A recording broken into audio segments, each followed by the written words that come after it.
Hello प्यारे दोस्तों, आज के इस वीडियो में हम लोग देखेंगे 8 गणित अभ्यास पुस्तिका। ये प्यारे दोस्तों हमारा विज्ञान हो गया। विज्ञान जो कि बिल्कुल नई बुक है, बिल्कुल नई बुक 2024-25 वाला बुक है, जो कि क्लास 8 के लिए प्यारे दोस्तों हमारा जारी किया गया है।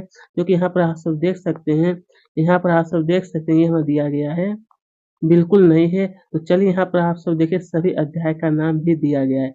जैसा कि आप सब जान रहे हैं, तो प्यारे दोस्तों इसमें से हम आपको बताने जा रहे हैं अध्याय नंबर 7। अध्याय नंबर 7 इसका नाम है किशोरावस्था की ओर। इसका संपूर्ण हल आपको इस वीडियो में बताया जाएगा, साथ में प्रोजेक्ट कार्य भी। तो चलिए, तो प्यारे दोस्तों ये जो आप देख रहे हैं, हम अध्याय नंबर 7 है। अध्याय नंबर 7 जिसका जिसका नाम यहाँ पर दिया है कि किशोरावस्था की ओर। क्या है? किशोरावस्था की ओर। तो चलिए, सबसे पहले हम लोग देखेंगे पाठ की पूर्व तैयारी। इसमें एक प्रश्न दिया है, इसको भी हम लोग देख लेते हैं। तो प्यारे दोस्तों ये जो हमारा एक बॉक्स दिया गया था, हालांकि इसमें से आपको कहा गया था ये ध्यान है, इसी से आपको भरना था, ठीक है। तो यहाँ पर कहा गया है कि अवस्थाओं के नाम क्रमबद्ध आपको लिखना है, क्रम संख्या के द्वारा लिखना है। तो सबसे पहले होता है प्यारे दोस्तों हमारा शिशु अवस्था होता है। कैसा? शिशु अवस्था। तो यहाँ पर आपको लिखना है शिशु अवस्था। अब क्या है? अवस्था की वृद्धि, ये हमारा होता है प्यारे दोस्तों जन्म से लेकर के 5 वर्ष तक, जन्म से 5 वर्ष, ठीक है, ये आपको यहाँ भरना है।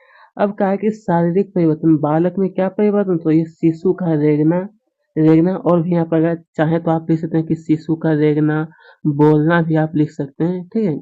इसी तरह से यहाँ पर बालिका में भी लिखना है दोस्तों कि शिशु का रेंगना, चलना, बोलना, ये आप लिख सकते हैं। अब इसके आगे जो और दिया है वो भी बता देता हूँ। तो प्यारे दोस्तों इसके आगे जब आप देखें तो आपकी बुक में और भी कहा गया था भरने के, तो आप यहाँ पर लिखिएगा नंबर 2 में आपकी बुक में भरना है दोस्तों, ठीक है। मैं आपको कॉपी के द्वारा बता रहा हूँ।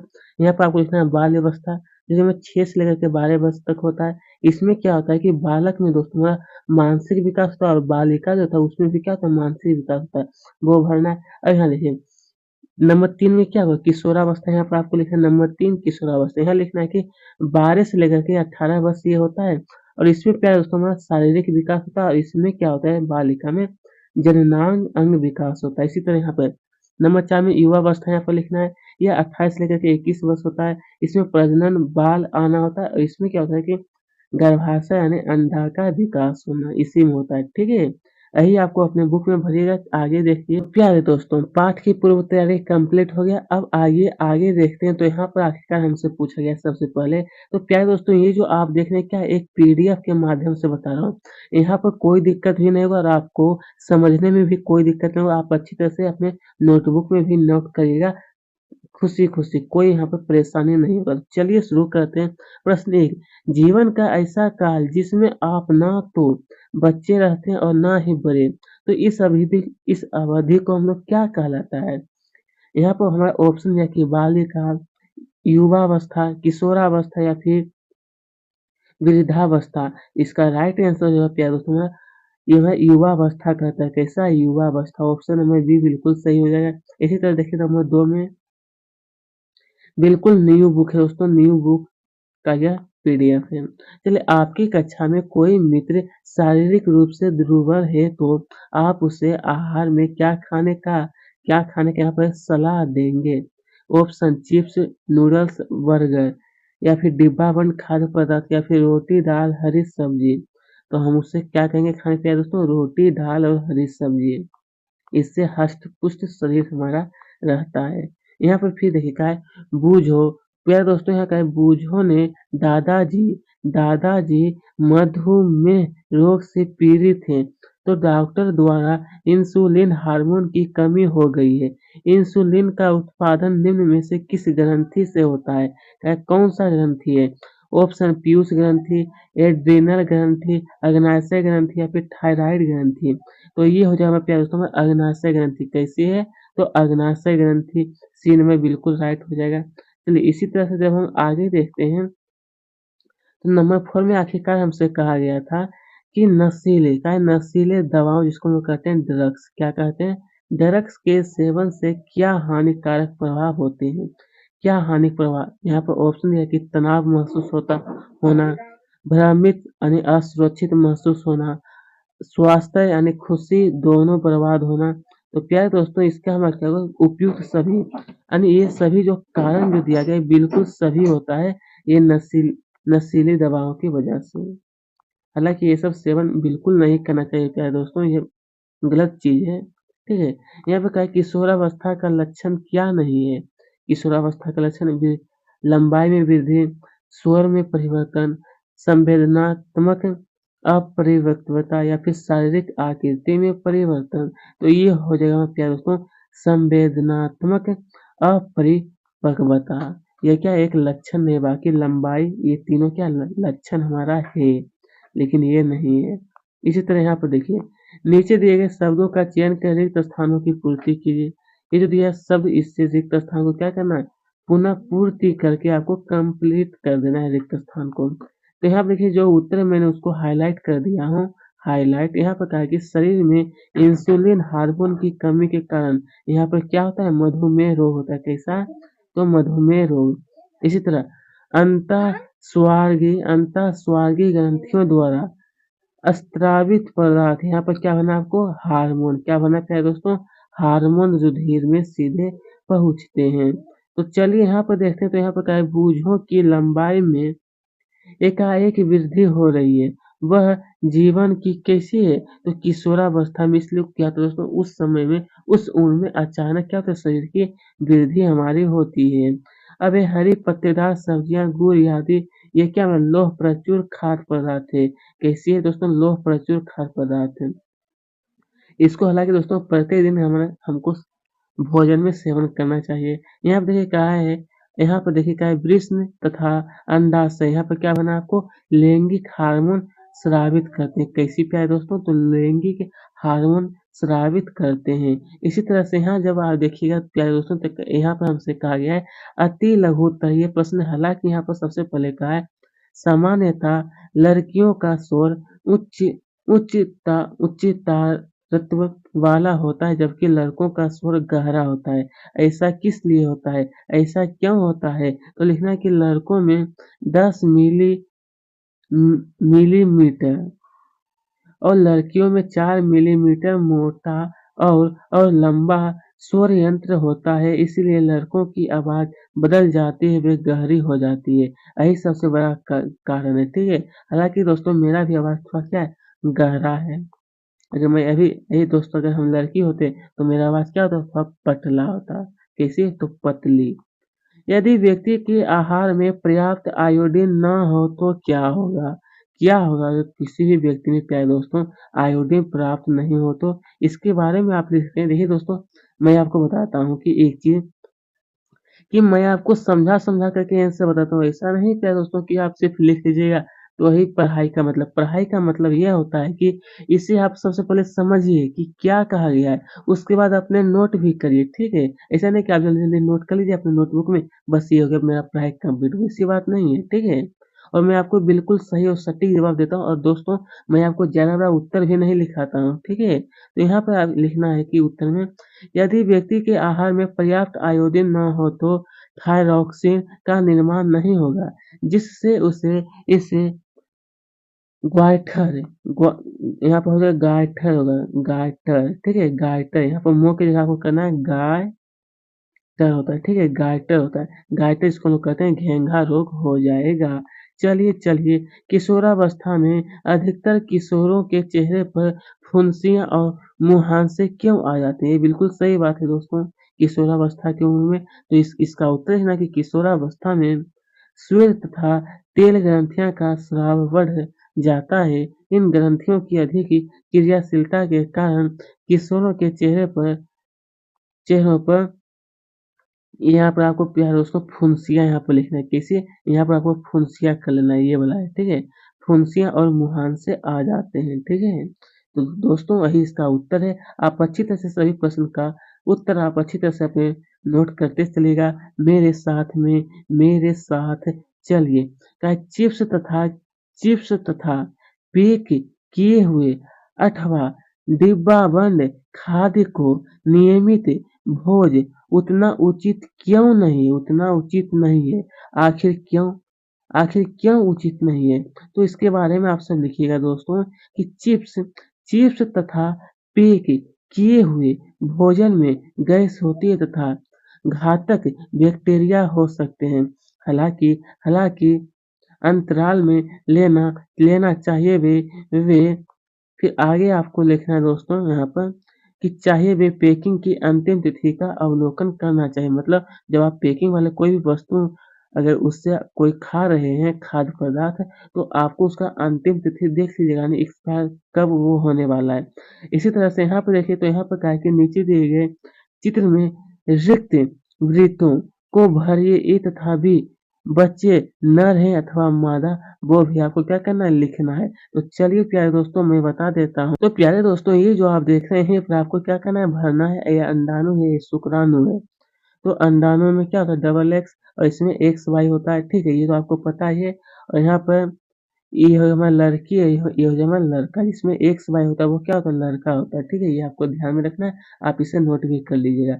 चलिए अब आगे की ओर देखिए यहाँ पर तो यहाँ पर प्यारे दोस्तों आखिरकार कहा है कि लघुत्तर ये प्रश्न कैसा दोस्तों तो लघुत्तर इसमें से कहा गया है कि बूझो क्या है बूझो तथा पहेली दोनों भाई बहन है।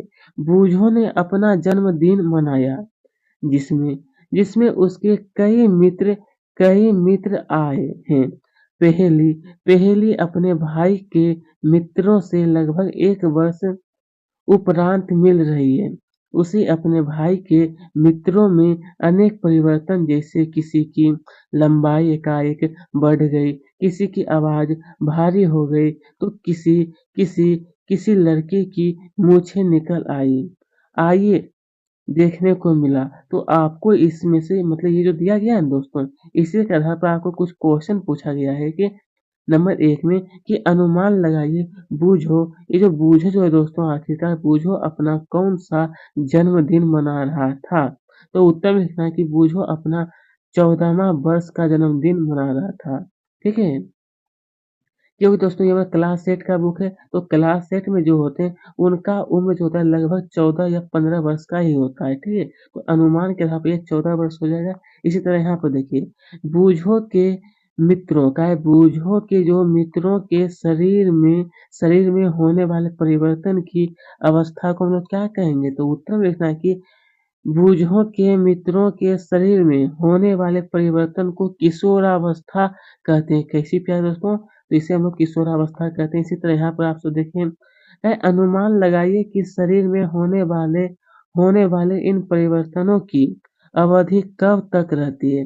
शरीर में जो ये परिवर्तन लगातार प्यारे दोस्तों होते रहता है, परिवर्तन वो कब तक होता है? तो इसके बारे में लिखा है कि शरीर में होने वाले इन परिवर्तन की आयु लगभग 11 से लेकर के 19 वर्ष तक हो सकती है। कितना?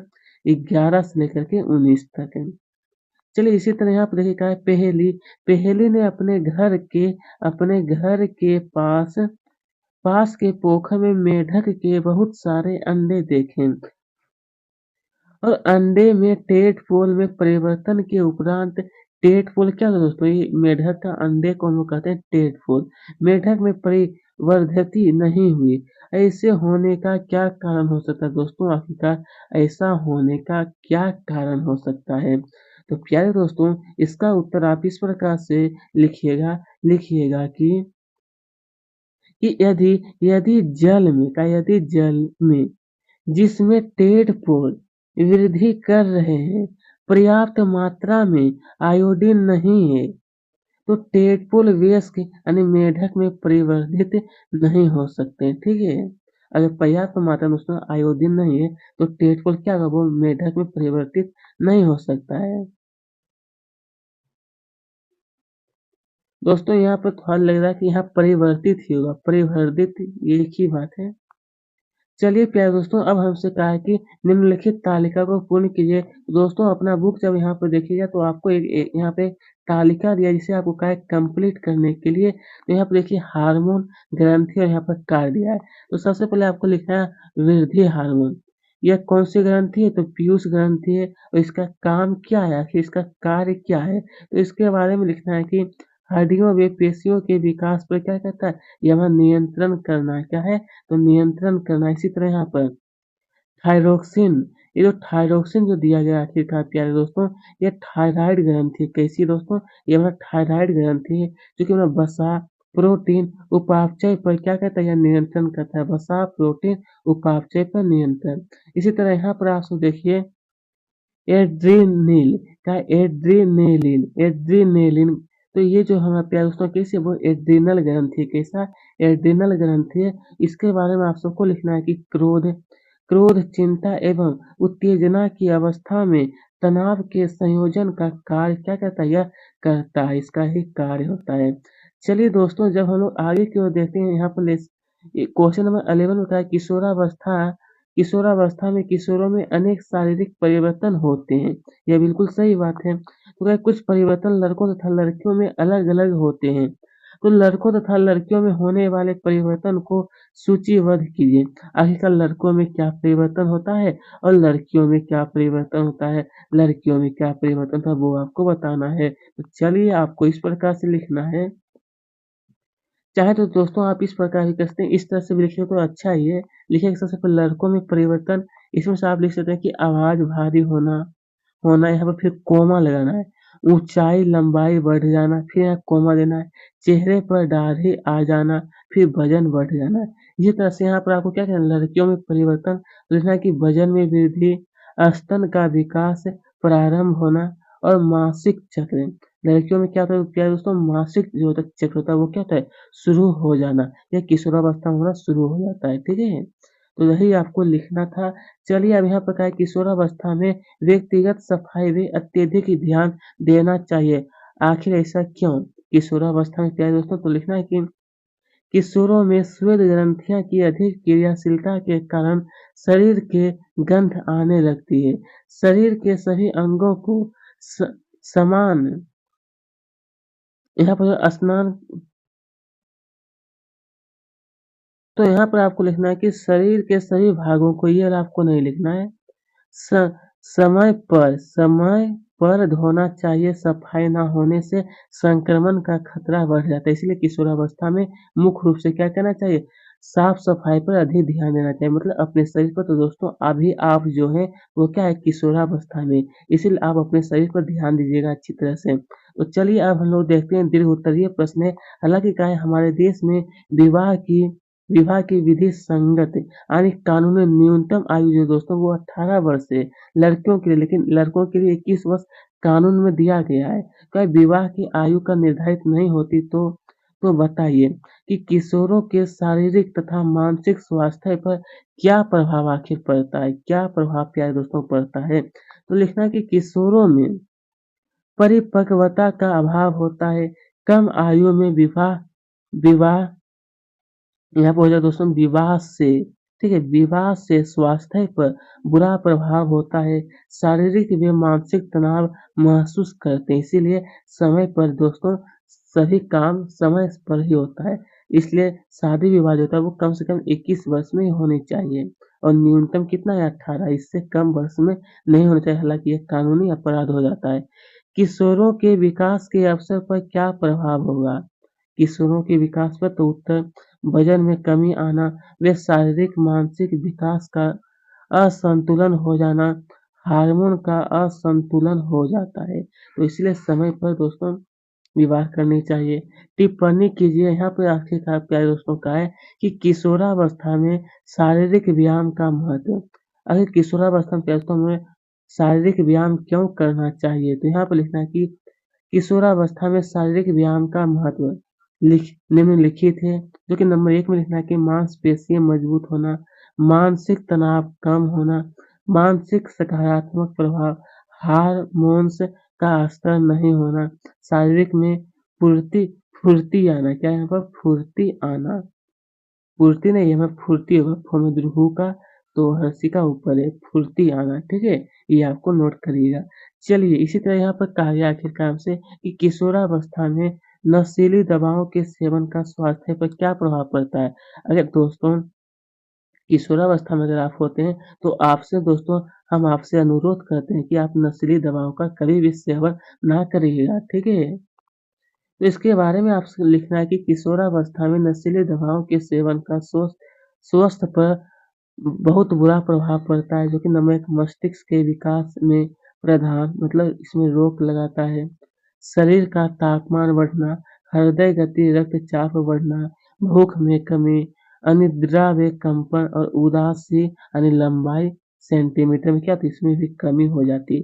इसीलिए ये सब का सेवन आप नहीं करिएगा, ठीक है? चलिए दोस्तों, अब हम सब देखते हैं यहाँ प्रकार नीचे दी गई सारणी में आयु आयु वृद्धि के अनुपात में लड़कों एवं लड़कियों की अनुमानित लंबाई के आंकड़े दर्शाए गए हैं। तो आखिरकार हमसे कहा है कि लड़के दोस्तों क्या है, लड़के एवं लड़कियां दोनों की लंबाई एवं आयु आयु को प्रदर्शित करते हुए एक ही ग्राफ कागज पर खींचिए। क्या चीज दोस्तों? तो एक ही ग्राफ आपको क्या करना है, कागज पर खींचिए। तो आप इस प्रकार से आपकी बुक में प्यारे दोस्तों क्या ये जो हमें दिया गया है कि आयु वर्ष में लड़के और लड़कियां मतलब ये जो दिया है ना दोस्तों, ये आयु वर्ष में है। और ये जो आप देख रहे हो वो क्या हमारा, ये जो हमारी लंबाई है, क्या है दोस्तों, ये हमारा लंबाई है, ठीक है? लंबाई जो कि हमारे सेंटीमीटर में है, ये हमें दर्शाया गया है। तो आपको यहाँ पता है ग्राफ बनाने के लिए, तो दोस्तों ये जो आप देख रहे हैं ना ग्राफ, ये बिल्कुल मैं आपकी बुक से ही लिया हूँ। बुक से आप बुक देखिएगा तो वहाँ पर भी दिया गया है। तो यहाँ पर मैं आपको बता देता हूँ, इस तरह से आपको लड़के और लड़कियाँ का ग्राफ आपको इसी तरह से खींच लीजिएगा, ठीक है? ये आपको लिखना है लंबाई, ये सेंटीमीटर में, ये हमारा क्या है, ये क्या है, ये हमारा उम्र है। क्या है दोस्तों? ये हमारा उम्र है, ठीक है? उम्र है। ये नीचे में आपको उम्र लिखना नहीं भूलिएगा, नहीं तो गड़बड़ ही हो जाएगा। वर्ष। चलिए इसी तरह यहाँ पर देखिए उम्र या फिर वर्ष एक ही बात है, जो लिखने का है वो लिखिएगा। चलिए इसी तरह से यहाँ पर कहा है, इस ग्राफ से आप क्या निष्कर्ष निकाल सकते हैं? जो ग्राफ है दोस्तों, तो इसका उत्तर आप सबको लिखना है इस तरह से कि प्रारंभ में लड़कियां लड़कों की अपेक्षा अधिक तीव्रता से बढ़ती है। बिल्कुल सही बात है। फिर आगे आपको लिखना है कि किस आ, किस आयु वर्ग में लड़के लड़कियों की लंबाई समान होती है। कौन सा मतलब आयु होता है? तो ये जो हमारे प्यारे दोस्तों 16 वर्ष की आयु में लड़के और लड़कियों की आयु क्या तो बिल्कुल समान होती है। इसी तरह से यहाँ पर देखिएगा किस आयु वर्ग में, प्यारे दोस्तों यहाँ पता है किस आयु वर्ग में लड़के और लड़कियों की लंबाई में अधिक अंतर होती है। तो ये 20 वर्ष की जो आयु होती है ना, तो उस समय काफी अंतर आ जाता है लड़का और लड़की में। तो चलिए प्यारे दोस्तों, अब हम सब देखते हैं प्रोजेक्ट कार्य। इसमें से पहला प्रोजेक्ट कार्य इसमें कहा गया है कि अपने मित्रों का एक समूह बनाइए, उनसे चर्चा कर उन खाद्य पदार्थों के नाम लिखिए जो उनके द्वारा दिन, नाश्ते, दोपहर के भोजन एवं रात्रि कालीन भोजन में खाया गया है, वो आपको बताना है। तो दोस्तों ये जो आप देख रहे हैं मित्र का नाम, नाश्ते के लिए खाद्य पदार्थ, ये सभी यहाँ पर दिया है। मैं हालांकि आपको जूम करके दिखा देता हूँ। सबसे पहले आपको ये वाला लिखना है अपने मित्र का नाम, यहाँ पर लिखना है कि नाश्ते में ये वाला आपको पूरा लिखना है। उसके बाद फिर देखिए ये वाला फिर आपको लिखना है कि दोपहर के भोजन में लिए गए खाद्य पदार्थ, ये अच्छी तरह से सजा करके लिखिएगा। फिर ये वाला आपको फिर लिख लीजिएगा है कि रात्रिकालीन भोजन के खाद्य पदार्थ, ये सब आपको नोट कर लेना है। तो चलिए दोस्तों, अब मैं फिर से एक बार दिखा देता हूँ। ये रात्रिकालीन है, ये दोपहर का भोजन है, ये नाश्ते के लिए, ये अपना दोस्त का नाम लिख लीजिएगा। तो चलिए अब आगे देखते हैं हम सब। तो आखिरकार हम लोग देखते हैं तो क्या है, ये जो सारणी आप जो अभी भरे हैं, तो क्या है सारणी के आधार पर निम्न प्रश्नों का उत्तर भी आपको बताना है। क्या है शरीर की समुचित वृद्धि के लिए उत्तरदायी खाद्य पदार्थ कौन सी है? उत्तरदायी खाद्य पदार्थ, तो इसके बारे में आपको क्या लिखना है? इसके बारे में आप सब लिखिएगा कि उत्तर में कि शरीर शरीर हाँ हाँ, अब सही है। लेकिन है कि शरीर की समुचित वृद्धि के लिए उत्तरदायी खाद्य पदार्थ जैसे कि दूध हो गया, मांस, बादाम, कुछ अनाज तथा सेब से हमें प्रोटीन प्राप्त होता है, जिससे जिससे शरीर की समुचित प्रकार से क्या होती है? वृद्धि होती है। क्या होती है प्यारे दोस्तों? वृद्धि होती है। इसी प्रकार यहाँ पर देखिए कहा है, ये वो नंबर है हमारा, इसमें से कहा गया है कि उपरोक्त सारणी में कौन-कौन से जंक फूड है जिनका आपके द्वारा और आपके मित्रों के द्वारा सेवन किया गया है? तो दोस्तों मैं जो आपको सारणी बताया उसमें क्या है, जंक फूड का नाम कहीं आया ही नहीं। हालाँकि दोस्तों वो सब खाने के लिए मैं आपको बताता ही ना, वो बहुत ही मतलब खाना चाहिए, 10-15 दिन में एक बार खाएँगे तो कोई दिक्कत नहीं, लेकिन सलाह मैं आपको नहीं दूँगा खाने के लिए। इसीलिए मैं आपके मेरे त इसलिए यहाँ पर जंक फूड का नाम मैं आपको नहीं बताया था। तो यहाँ पर सिर्फ़ आपको नहीं लिख देना है। इसी तरह यहाँ पर देखिए प्रोजेक्ट कार्य 2 यहाँ पर हमसे कहा गया है कि एचआईवी यानी जिसको हम लोग कहते हैं एड्स, यह एक घातक बीमारी होता है प्यारे दोस्तों, घातक बीमारी होता है, जो कि बारे में समाचार पत्र एवं पत्रिकाओं से कटिंग एकत्रित करके 15 से 20 वाक्य में आपको लिखना है कि आखिरकार एड्स क्या होता है? एड्स क्या होता है? तो प्यारे दोस्तों ये हमारा निषेचन जो होता है ना उसी उसी के कारण ये हमारा एक बीमारी होता है, ठीक है? मतलब एचआईवी जिसको हम लोग कहते हैं एड्स, एचआईवी एड्स जो कि एक बहुत ही भयानक बीमारी है। इसने देश की एक बड़ी आबादी को अपने प्रभाव में जकड़ रखा है। भारत सरकार द्वारा राष्ट्रीय एड्स नियंत्रण कार्यक्रम के तहत किए गए एड्स के रोकथाम संबंधी विभिन्न उपायों व नीतियों का ही प्रभाव था। इसकी संख्या में काफ़ी कमी आई। एड्स नामक रोग जो कि एचआईवी वायरस के द्वारा फैल रहा है।